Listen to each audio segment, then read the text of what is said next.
vamos a ir por lo que vine, que es a presentar el libro Nuestro Gigante. A veces me preguntan qué fue lo que me inspiró a mí para escribir sobre Brown. Y la verdad que todo, más allá del cariño, del patriotismo que uno... ¿Perdón? Sí, para que por ahí esté un poquito más. Ahí está. Bien. Por el cariño que uno puede sentir por los próceres, yo pensaba que General San Martín, que tuvo que hacer esa magistral acción y campaña de cruzar los Andes, ¿no? Manuel Belgrano, en Tucumán y en Salta, cuando esas dos batallas fundamentales para que fueron 1812-1813, que pudiera habilitar en 1816 que se pudiera hacer el Congreso de Tucumán, porque hasta antes de eso los realistas estaban ahí, estaban bajando, estaban viniendo, y si llegaban, no sé si va a haber independencia, no sé cómo sería el país. Martín Miguel de Güemes, que San Martín le dijo, usted coronel, era coronel ahí, San Martín era coronel también en esa época, y coronel era Güemes, le dijo, usted no suba y no invada, no vaya a atacar, espérelo con sus gauchos, trate de que no, de frenarme los avances realistas. Mire si lo logró, tuvo 8, 9, rechazó avances realistas con sus gauchos, a punta de tacuara, con los que tenían, boleadora, con un puñal, con un machete, las lanzas, a veces rompían las tijeras, quebraban, le ponían una tijera y la ataban con dientes, tenía una lanza, era una patria naciente, era una patria pobre. Pero también pensaba yo, ¿quién liberó los mares y los ríos que estaban bloqueados por la flota, la segunda flota más importante del planeta? Estaba la inglesa y la española, manejaban todos los mares. ¿Quién? ¿Qué pasó? Que han minimizado la figura de esa persona. Así como minimizaron a Güemes. Los Güemes recién en el 2008 lo decretaron prócer nacional y hay feriado. El almirante Brown. Y doblemente meritorio, porque ni siquiera era criollo, era un irlandés que llegó acá para 1810 y se puso al hombro la revolución, y que tuvo una vida, si se quiere, en muchas partes trágica. Si comenzamos ya por la infancia, ya ahí tenemos un toque de lo que fue la vida de este hombre, de este prócer. Porque el gran misterio, yo anoté un poco porque no, la memoria no va a hablar todo, las canciones, la historia.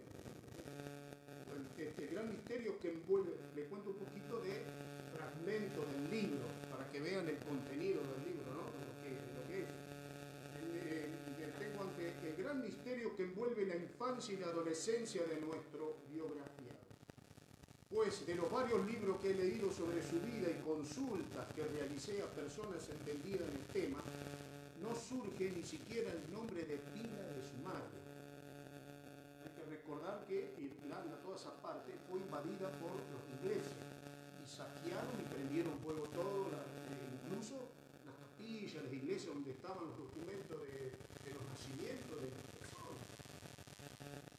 Eso es, escribo yo, eso es entendible desde la óptica de la historia, pues los archivos del castigado pueblo de su nacimiento fueron saqueados y quemados. Lo inentendible para mí, ¿no?, es que en las largas charlas que Brown mantuvo en su ancianidad con José Tomás Guido, un periodista, escritor, que fue el que hizo la biografía más grande del almirante Brown, que no era el general Tomás Guido, el amigo de San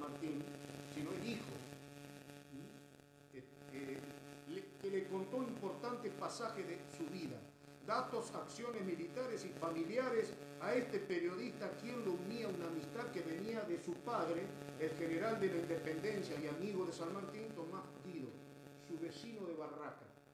En ninguna de esas conversaciones mencionó el nombre de su madre. Y a pesar de que cualquier niño de 9 años, que fue cuando se fue de su pueblo, de Mayo, allá en Irlanda, en Oxford, que se fue con el papá,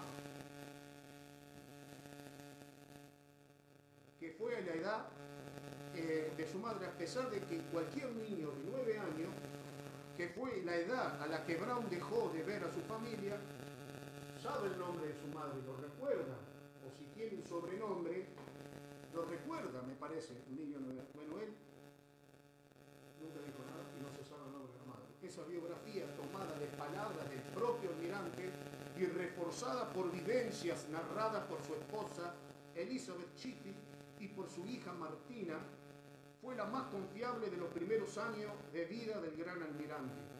En su momento fue cedida a su confesor, el reverendo Antonio Páez, quien murió en el año 1871 a causa de la fiebre amarilla desatada en Buenos Aires, cuando servía piadosamente a los afectados por esa peste. La biografía fue entonces quemada, tal vez por error, en una época en que se trataba de vencer al terrible virus. La ausencia de documentación originales sobre su filiación creó incertidumbre, dudas y alteraciones respecto a la verdad sobre su nacimiento, infancia y destino de su familia, y se transformó en un misterio que el propio protagonista llevó a la tumba. Hasta hoy no se han encontrado testimonios ni datos exactos sobre esa primera parte de su vida. Si bien la fecha de su nacimiento se ha fijado el 23 de junio de 1777, existen otras biografías que lo hacen nacido en los años 1774, 79 y 1782. Mientras no aparezca un documento original que certifique lo contrario, la fecha oficializada es el 23 de junio de 1777. Ahora, fíjense de dónde sale este dato. En medio también este pedacito de anécdota. Dice, en este sentido, el propio almirante le narró una anécdota a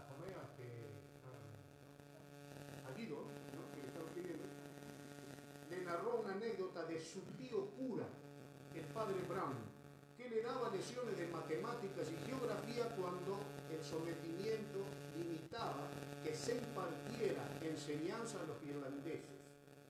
En una divertida reflexión le señaló que, como había nacido en un año que terminaba en 777, recibiría una gracia celestial, especial, porque en 7 días Dios creó el mundo. 7 fueron los principios morales de Noé. Por 7 años trabajó el patriarca Jacob por su esposa Lea, y 7 años más por su hija preferida, Raquel. Y el jubileo es la culminación de 7 veces 7 años, según un versículo de la Biblia. Su tío cerraba el comentario recomendándole que cuando la tristeza del infortunio te agobie, debes recordar que nunca te durará más de 7 años. Así que bueno, esta es una de las anécdotas que le traía. Sí, bueno, la fragata Hércules, ¿no?, donde una nave referente de Brown, castigada de aquella, y bueno, una vez le llegaron a llamar la fragata negra, porque en el combate naval de Chile le dieron tanto bombazo que la habían congelado. Entonces el almirante la mandó a Deriada, llegó al puerto y la taparon todo con cuero negro toda la vuelta y con brea, y dieron toda así la vuelta para que salga a flote, pero ahí salió, y le decían la fragata negra. Y bueno, después el gobierno se la cede en agradecimiento por ahora le voy a contar un poquito sobre el segundo sitio de Montevideo, que estuvo también con la, bueno, esta es la 25 de mayo, también son naves insignia que presentaba Brown con la bandera de él. Por eso que el fondo del libro tiene la cruz de San Andrés, que era la bandera insignia de Brown. ¿Por qué esta bandera eligió él? No fue creada por él, sino que cuando compra el gobierno de Buenos Aires de esa época, el triunvirato, compra la fragata Hércules. Es una fragata que pertenecía a la Marina rusa. Y en esa fragata, cuando fueron, entraron a buscar, bueno, a ver, acomodar y todo, encontraron varias banderas. Varias banderas encontraron. Y ahí cuando Brown se va a hacer cargo, saca la bandera, las mira, y a él le buscó esa que es una bandera que la Marina rusa.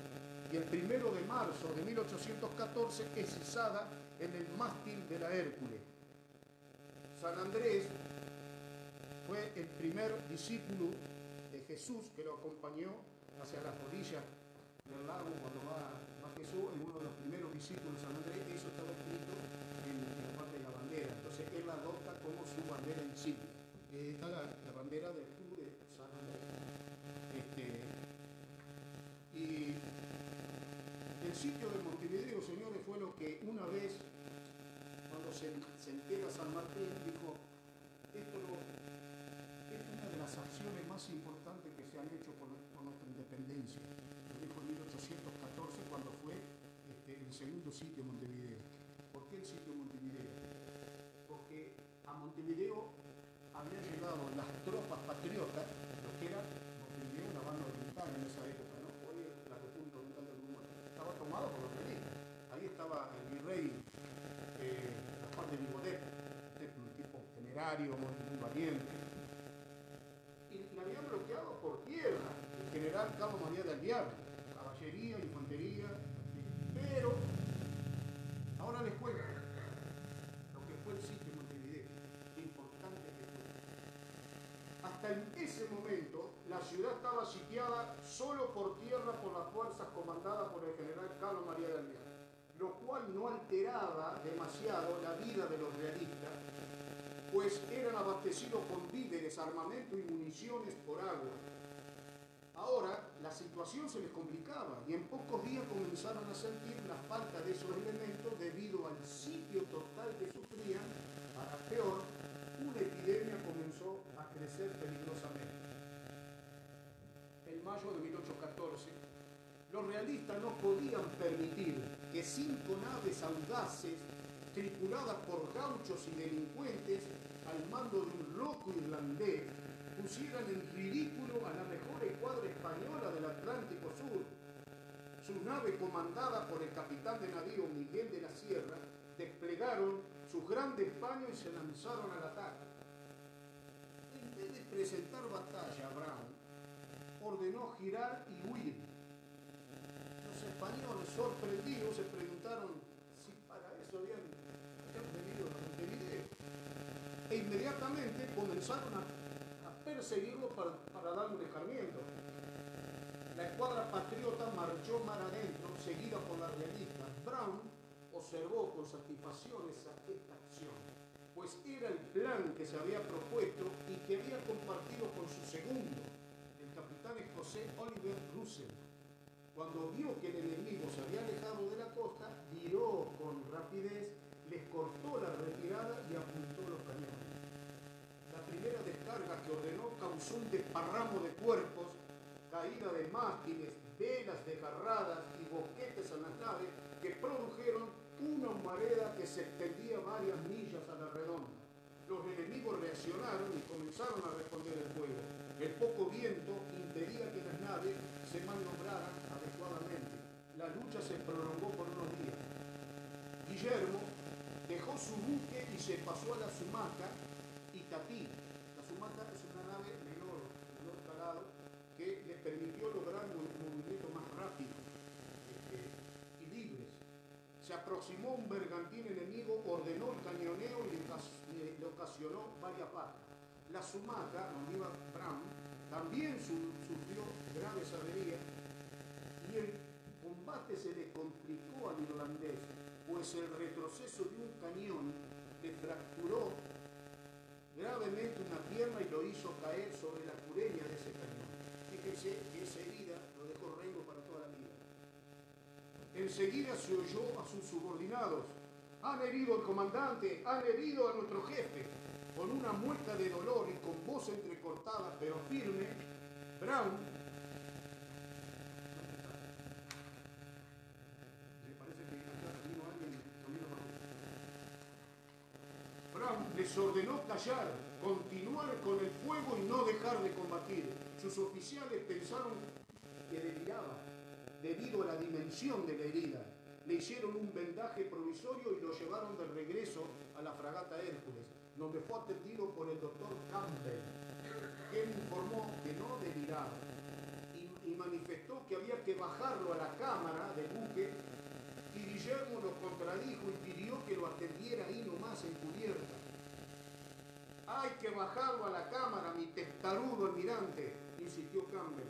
No, mi cómodo cirujano, me atenderá aquí. El médico se arremangó una vuelta a mano ensangrentada camisa y pidió a su ayudante que afirmara bien el cuerpo del herido para poder hacerle las primeras curaciones. Mientras con bocina en mano, Brown continuaba dando órdenes en medio de los silbidos de los proyectiles. El tronar de los cañones se entremezclaba con los alaridos de dolor y grito de órdenes de aquel loco, aguerrido y endiablado irlandés.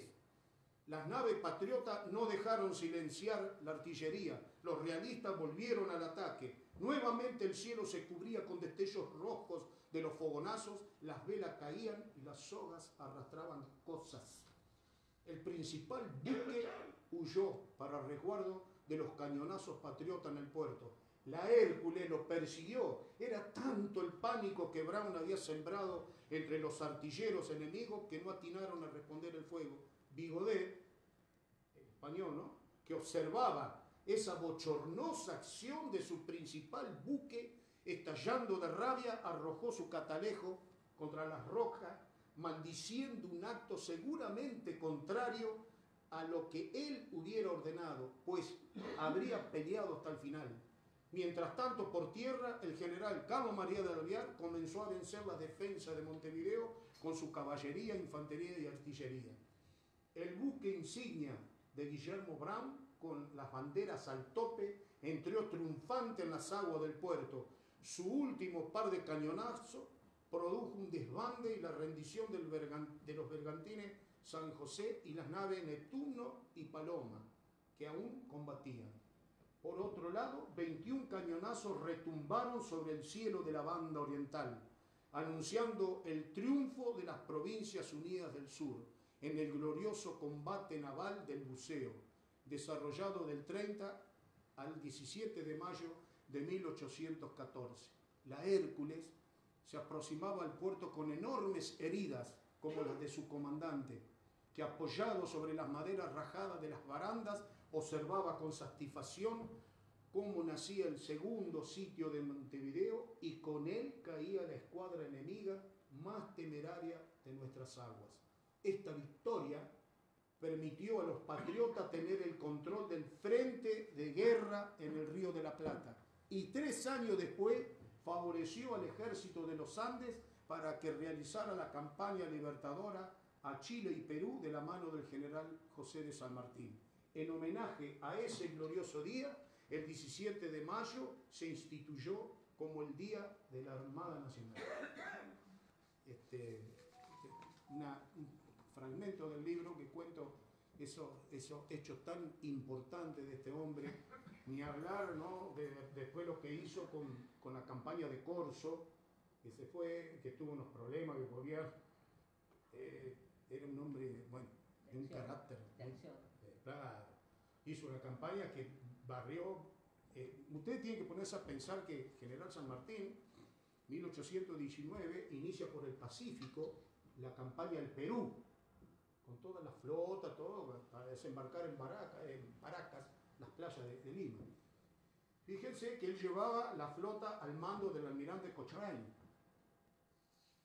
Pero fíjense en la historia que no hay un enfrentamiento entre la flota que iba con las tropas expedición al Perú, no hubo un enfrentamiento con una flota española. San Martín llegó, desembarcó, los enfrentamientos fueron a él. ¿Y por qué era eso? Porque Bram, en la campaña de Corzo, los había barrido, había estado antes, Bram pasado por ahí. ¿Y cuál era el objetivo de Bram? Rescatar, tomar prisioneras las naves españolas, saquearlas, después tenía armamento, todo, vamos acá, y prisioneros, y se llevaban la flota. Le fue limpiando el Pacífico. Por eso es tan importante la historia de la independencia en el mar. Tenemos que saber quién era este hombre. Y con poco, con sacrificio, lejos de la familia. Bueno, hay una... Los hombres, Manuel Espiro. Samuel Espiro, estos son oficiales que estuvieron bajo el mando de Brown. Espiro, bueno, es impresionante, ¿no? En el combate de... No voy a acordar ahora el nombre, está en el libro. Pierde la flota de Brown. ¿Por qué? Porque la nave de Espiro, muchacho joven, el griego era el lío, queda varada en un... era muy bajo, había bajado el mar y encalló. Y no se podía movilizar. ¿Y qué? Los españoles aprovecharon y entraron a dar y estaba listo ya. Tenía que entregarse. Sacaba la banderita blanca y entregar la nave y rendirse. Y Brown también estaba mal. Se estaba retirando Brown y Espiro. ¿Qué hizo Espiro? Ustedes saben lo que en una nave de guerra, estamos hablando, ¿no? De esa época, ¿no? ¿Qué es la Santa Bárbara? El depósito de las armas, de la munición. Sí, señor. Es una bodega que está abajo, se le llama la Santa Bárbara. Ahí va almacenada toda la pólvora, los proyectiles, todo ahí. ¿Qué hizo Espiro? En una parte, la tripulación le dice, tenemos que rendirnos, no tenemos que... Y Espiro dice, ¿rendirnos? No, jamás. ¿Qué diría Brown y mis paisanos de Hidra? Porque había nacido en Hidra, Grecia, ¿no? ¿Qué van a decir? No, jamás rendirnos. ¿Qué hizo? Prendió una mecha, se la tiró a Santa Bárbara y voló con todo. Espiro, todo el buque voló antes de entregarlo. Y Brown estaba con el catalejo mirando y dijo, qué valiente este Espiro. Hizo volar el bergantín con él. Voló, mi Pedro. Para no entregarlo. Para no entregarlo. Fíjense esa gente, hermano. Llegaron con una misión al planeta, de hacer lo que tenían que hacer. Leonardo Rosales, otro también de los oficiales que estuvieron a cargo de Brown, también le ayudaron a Brown ahí en Quilmes, también fue la gran ayuda. Pasate de otro. Tomás Espora, todos oficiales de gran experiencia naval, aparte aguerrido y valiente, nada de que se iban a asustar, le daban. Hipólito, bueno, impresionante, Hipólito Bouchard. ¿Sabía que Hipólito Bouchard era un francés? Era marino. ¿Saben cuál fue el bautismo de fuego que tuvo acá, en Argentina? Hipólito Bouchard fue granadero a caballo y peleó en el combate de San Lorenzo. Y fue el que rescató el primer estandarte realista que le sacó a los realistas. El primer estandarte fue Hipólito Bouchard y peleó contra 3 infantes con el estandarte y 3 infantes que cuidaban la bandera, pelearon, le vinieron los infantes y el tipo del caballo los sablió a todos, ¿no? Y le sacó el estandarte. Los estandartes están en el Museo Histórico Nacional y tiene 2 chuzazos metidos de las bayonetas aéreas que sacó. Ese era Bouchard. Ese era Bouchard. Bueno, Granfell. Les quiero contar una pequeña anécdota que está también en el libro. Un Granfell. Esta es la guerra contra el Brasil, ¿no? El portugués. Granfell estaba de parte de los portugueses, ¿no? Peleaba contra... Bueno, Escuchen porque yo pongo en el libro esta fecha del combate, después lo uno, que en el libro está más adelante, lo uno con una anécdota que tiene con Grenfell también, gran marino, ¿no? El 29 de julio de 1826, 22 buques brasileños volvieron a fondear frente a Buenos Aires. Cuando fue informado, Brown se dispuso a correrlo de la zona, abandonó el protegido fondeadero de los Pozos y se dirigió hacia la zona de Quilmes. En la noche de ese día, la 25 de mayo, esa nave que vieron hoy ahí, y la nave Insignia y la goleta Río, al mando de Leonardo Rosales, lograron atravesar la línea enemiga descargando unas andanadas de proyectiles que destrozaron una goleta imperial. Con las primeras luces del 30 de julio, Catalejo en mano, Catalejo a larga vista, Guillermo pudo divisar las naves imperiales a 1 a 2 millas. Aunque su superioridad era muy evidente, Brown estaba convencido de que ese día lograría la victoria y, encomendándose al gran señor, recorrió las baterías arengando a sus hombres a que no flaquearan ni por un instante. Desde la nave Insignia, la 25 de mayo, se lanzó el primer cañonazo y, por orden del gran almirante que iba sobre el enemigo, Toll, que era un oficial que estaba a la orden, transmitió la frase inmortalizada de su jefe, de Brown, diciendo: es preferible irse a pique que rendir el pabellón. El comandante de una de las naves insignia enemigas, John Grenfell, observó que la 25 de mayo se encontraba muy dañada y pensó que estaba próxima a rendirse. Para evitar un derramamiento de sangre, tomó su bocina y dirigió un caballeresco mensaje. Almirante Brown, invito a usted a rendirse y a tomar el té en mi camarote, véngase. El irlandés, lejos de aceptar el ofrecimiento, respondió: no, mi bandera está remachada, así que continuemos con este juego que está más bien caliente. Grenfell se había expuesto, hizo un movimiento, se puso expuesto, ¿no?, al fuego contrario, y Brown aprovechó la situación, ordenó a sus artilleros graduar la puntería de las 4 últimas piezas que le quedaban activas y le dirigió 4 cañonazos, con lo cual no solo rechazó el ataque del buque enemigo, sino que también destrozó el brazo izquierdo de su jefe, de Grenfell. Hasta ahí estamos, ¿no?, de combate. Ahora pasamos a esto.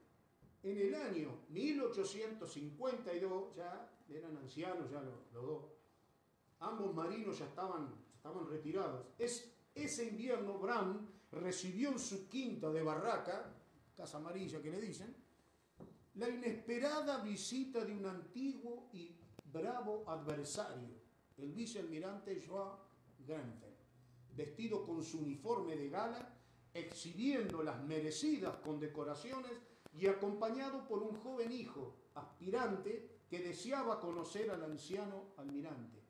Golpeó a la puerta de la Casa Amarilla. Sorprendida por semejante presencia, Elizabeth, la esposa de Brown, hizo pasar a los visitantes. Guillermo vestía ropa de jardinero y estaba distraído en sus tareas. Estaba haciendo almácigo y cosas, ¿no? Estaba de espalda a la entrada. A sus espaldas, hubiese aceptado que estaba en la guerra con el Brasil, que le había dicho a Brown una recomendación que Brown no hubiese aceptado la propuesta del emperador Pedro I, cuán distinta sería su suerte, porque la verdad, las repúblicas son siempre ingratas con sus servidores. Guillermo, apoyado en su bastón, se dio vuelta, giró y observó la figura del caballero adversario. Su chaqueta tenía la manga izquierda doblada por la falta del brazo que le había perdido en la batalla de Quilmes a causa de la andanada enviada por Brown. Y le dice a Brown, mire qué bárbaro: señor Grenfell, no me pesa haber sido útil a la patria de mis hijos. Considero superfluos los honores y las riquezas cuando bastan 6 pies de tierra para descansar de tantas fatigas y dolores. Una tumba, mirá vos. Luego de ese saludo protocolar improvisado, los dos viejos marinos se estrecharon en un abrazo y apoyándose uno en el otro se dirigieron al interior de la casa a compartir aquel té que Brown le había rechazado en la batalla de Quilmes. Esa es otra de las... Sí, bueno, la verdad que, bueno, como esta hay varias anécdotas, no quiero hacer más, extendemos más para que no le agarren bronca a Brown. Pero, bueno, sí. Hay una más, si quieren, con Garibaldi, es impresionante. Con Garibaldi dice, bueno, después de reiterar, también es loco, Tano, después de las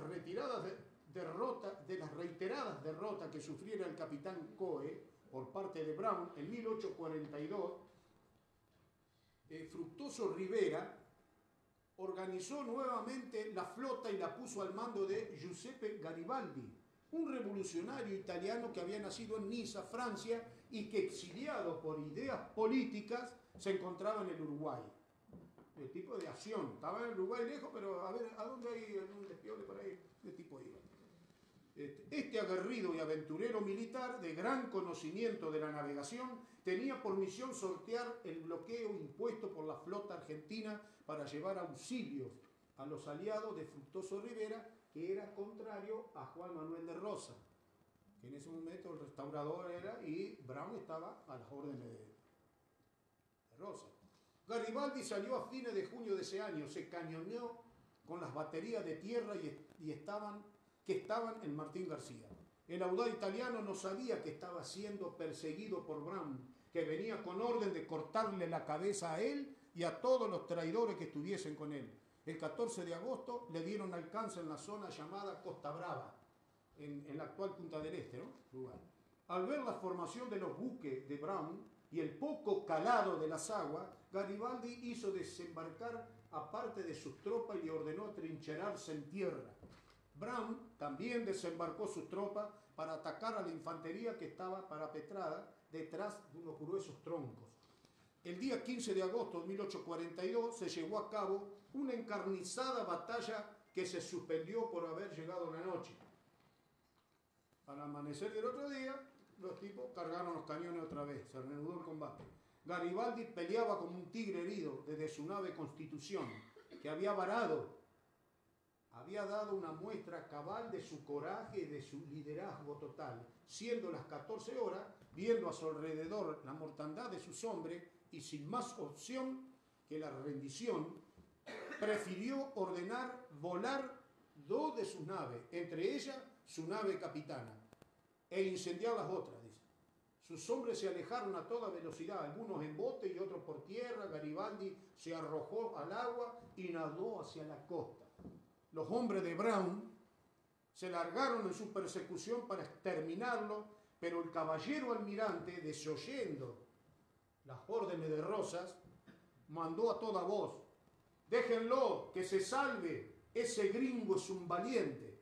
Brown siempre había sido respetuoso del adversario valiente y desarmado.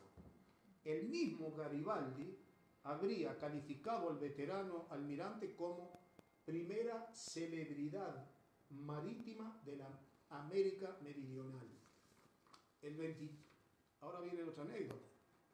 El 23 de junio de 1847, unos años más adelante, Brown realizó el último viaje a su Irlanda natal junto a su esposa.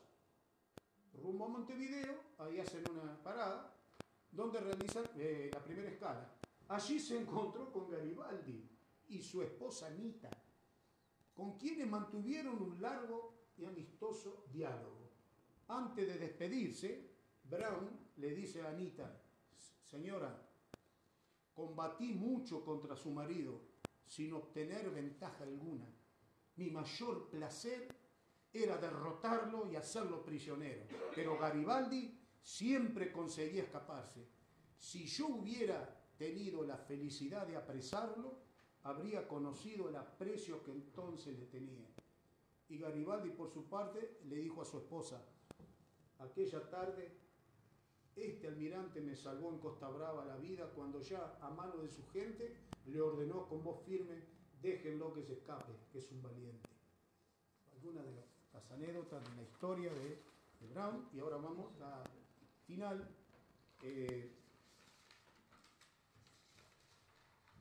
Estamos ahí. Sí. Bueno, ahí está el matrimonio, ¿no? Me pasaste la última parte, ¿no?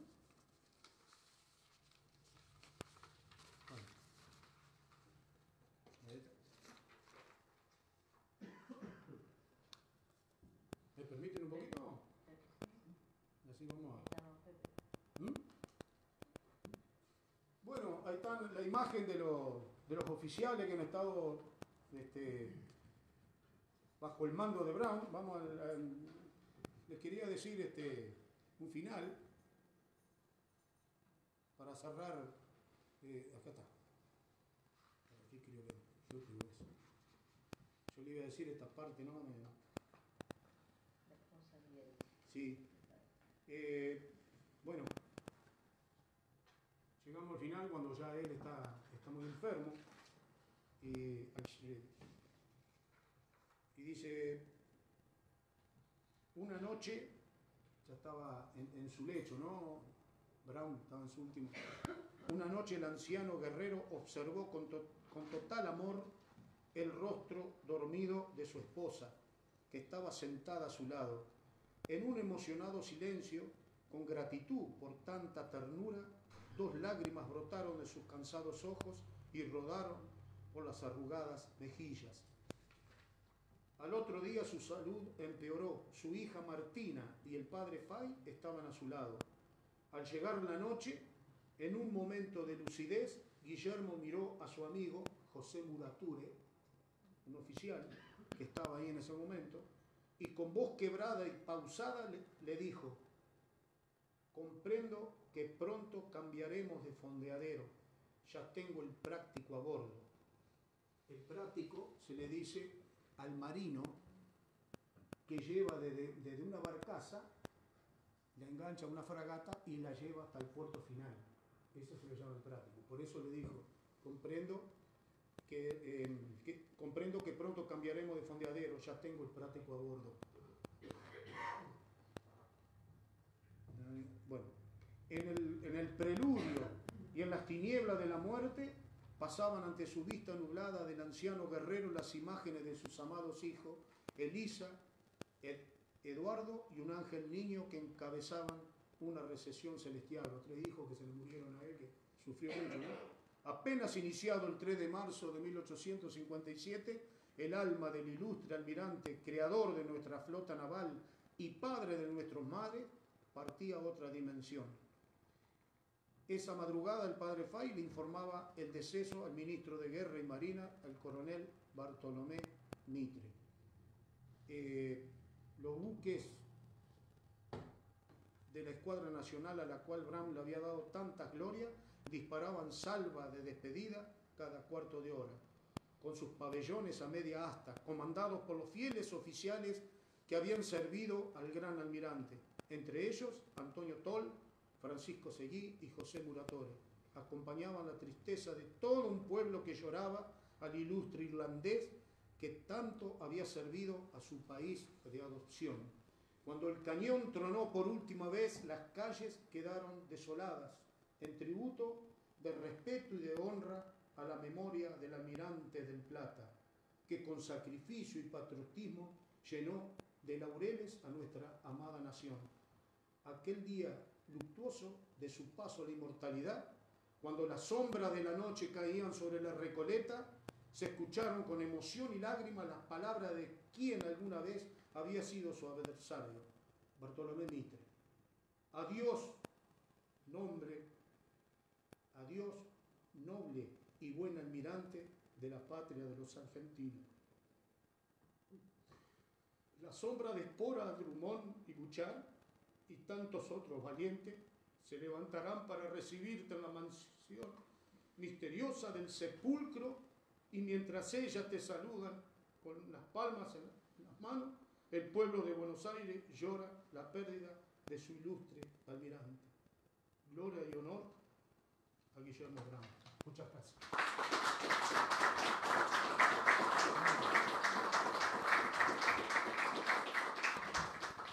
Y esta es mi frase preferida. Lo describe completamente a Brown. Y me emociona cada vez que lo leo. Fue su confesor, el padre Fay fue su confesor, y que más íntimamente conoció su pensamiento. Por eso me parece muy importante traerlo ahora y mencionarlo. Este fue Guillermo Brown.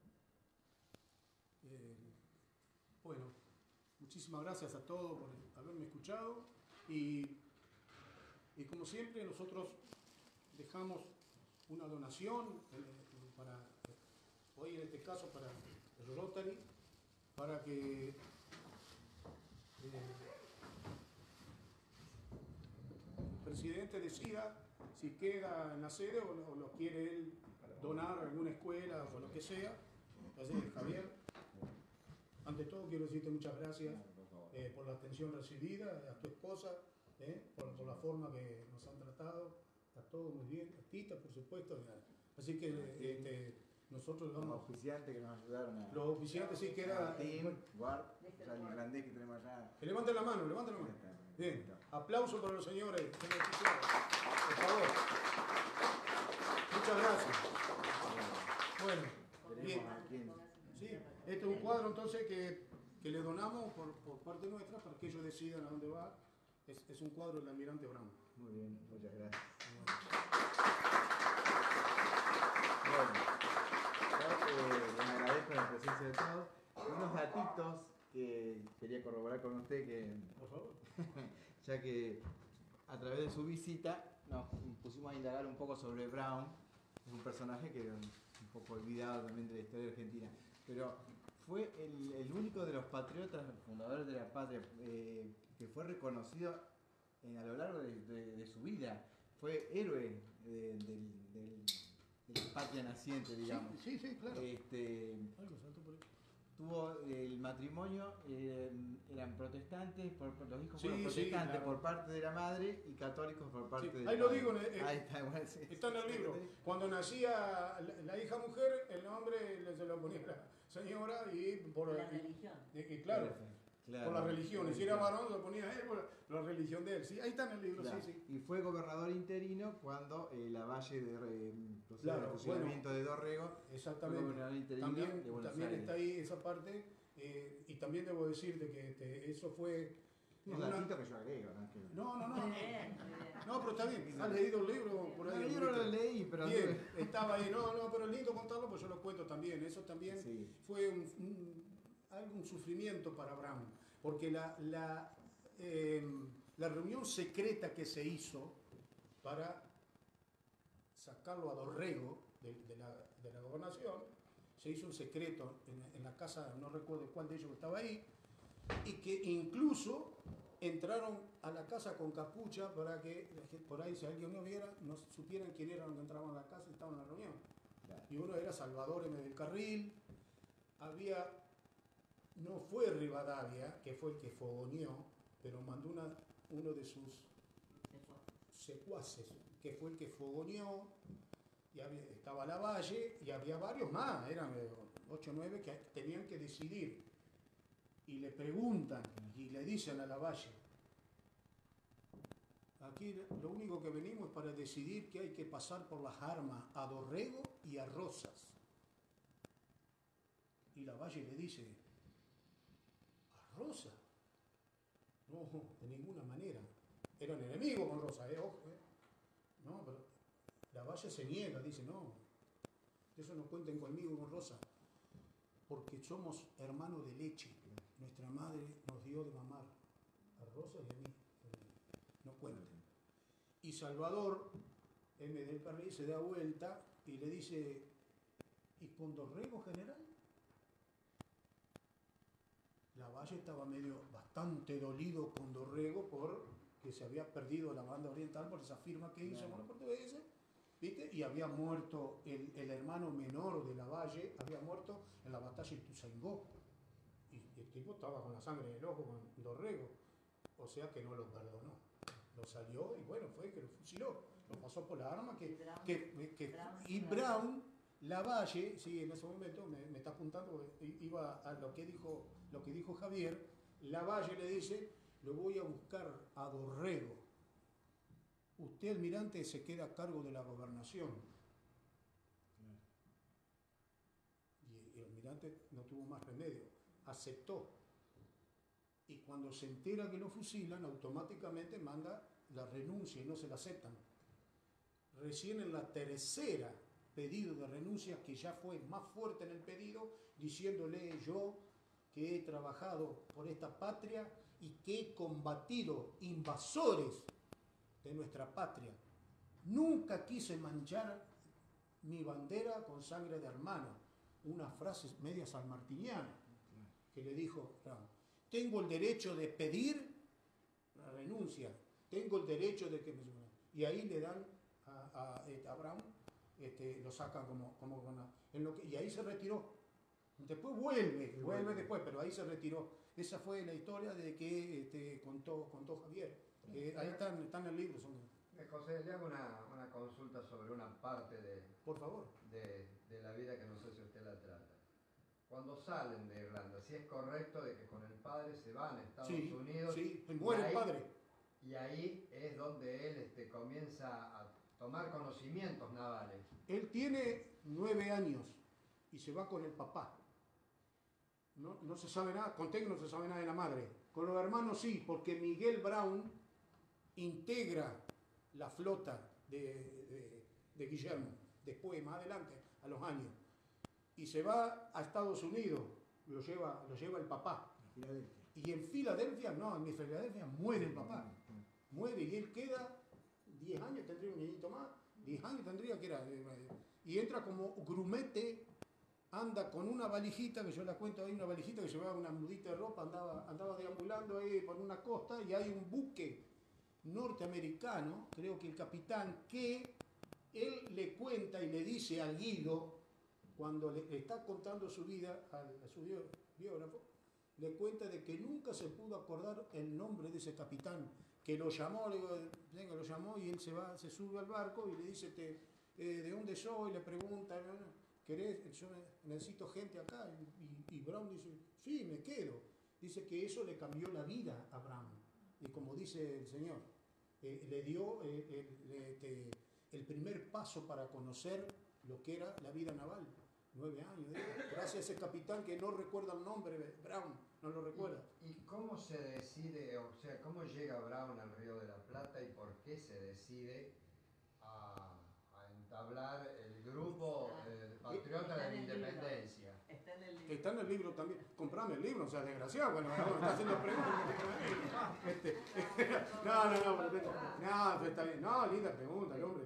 Está bien. Bueno, él llega acá porque los barcos venían para el Río de la Plata. Y claro, y aparte, años después, no llegó ahí cuando era muy chiquito, no, anduvo en otros lados. Estuvo preso 2 veces, lo agarraron en un buque inglés. Claro, de los corsos no estaba todavía eso fue después, lo agarran, lo meten preso, se escapa, lo agarran, lo meten preso otra vez. Bueno, tiene un desastre el tipo, porque se pelean, estaba en guerra Francia con Inglaterra, y él iba en un barco prisionero, iba en un barco inglés, iba prisionero con otros más. Y ese barco inglés se encuentra con un francés y se empiezan los cañonazos y los ingleses entran a retirarse, los franceses vienen y toman el barco inglés. Y Brown, que hablaba inglés o irlandés, más o menos, le quería hacer entender a los franceses: yo soy prisionero también. Incluso él, con varios de los prisioneros, le jugaron en contra a los ingleses, porque las artillerías le habían movido los cañones, por eso que pierden. Y ellos le explicaban: nosotros ayudamos que ustedes... No entendieron los franceses: ven ustedes también, adentro, preso, 2 veces preso. Después de eso llega en 1810, casi para la revolución. Y yo pongo en el libro que él se encuentra con esa gente en el cabildo que estaban, que era la libertad, y a él supongo que le debe haber venido a su mente, a su corazón, ver esta gente gritando y luchando y pidiendo por la libertad, cosa que a él no pudo hacer desde su Irlanda. Cuando fueron los ingleses, no pudo luchar porque era muy chiquito. Y eso le quedó y por eso se hizo cargo, se echó arriba la revolución. El tipo se incentivó con la Revolución de Mayo. Y escuchando una arenga que hizo Mariano Moreno. Lo escuchó, no lo entendía mucho, pero dice que él veía cómo se expresaba Mariano Moreno y en otra oportunidad Juan José Paso. Los escuchó, como si el tipo cómo le hablaba y el pueblo cómo se levantaba, y él, eso se penetró en él. Y tuvo una mujer, la verdad, Elizabeth, lo acompañó, y lo que sufrió esa mujer también, porque le pidió que no siguiera, y él renuncia, a Juan Larrea le manda la renuncia, como tenía todo armado, y después al final se entera de que una flota naval muy importante de España viene a reconquistar lo que habían perdido acá, la revolución. Y ahí el tipo dice, vuelve otra vez, no sabe cómo, una parte no sabe cómo decirle a la mujer, y la mujer se lo adivina. ¿Qué te trae entre manos, Guillermo? Y le dije, y era, en esa época, cuando él vuelve, hay que ponerse a pensar algo, muchachos, que 1810, ¿no? La revolución.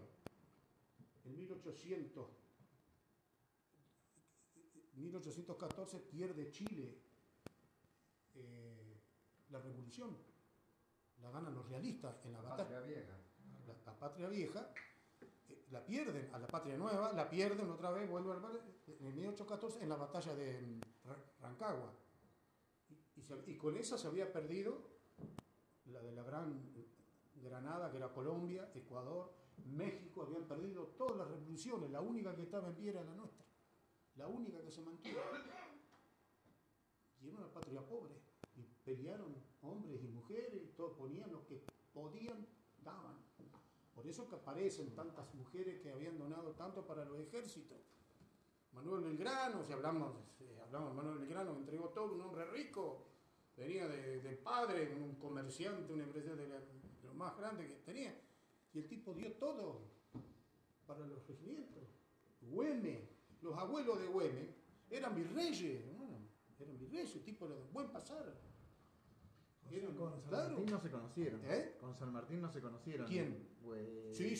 No. Por misiva únicamente. No. Únicamente tenían esos intermediarios, tenían que se enteraba San Martín. Por eso San Martín dice con el sitio de Montevideo, dice lo más importante que se ha hecho por la independencia, cuando se entera que Brown le había puesto el sitio de Montevideo, había sacado a los españoles de Montevideo, se expresa así, ¿no? Y le abrió el camino a San Martín, le abrió el camino porque pudo formar el ejército de los Andes que se estaba armando en el Plumerillo, ¿no? en Mendoza.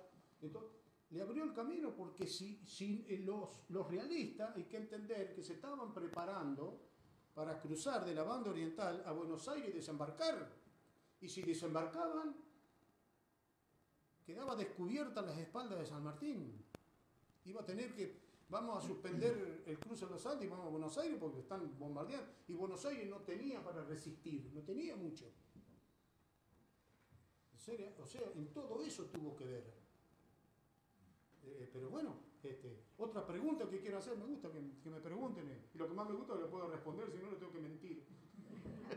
Pero, ¿alguna otra preguntita que tengan? Realmente, sí, hermano. nunca fue reconocido, ni en ese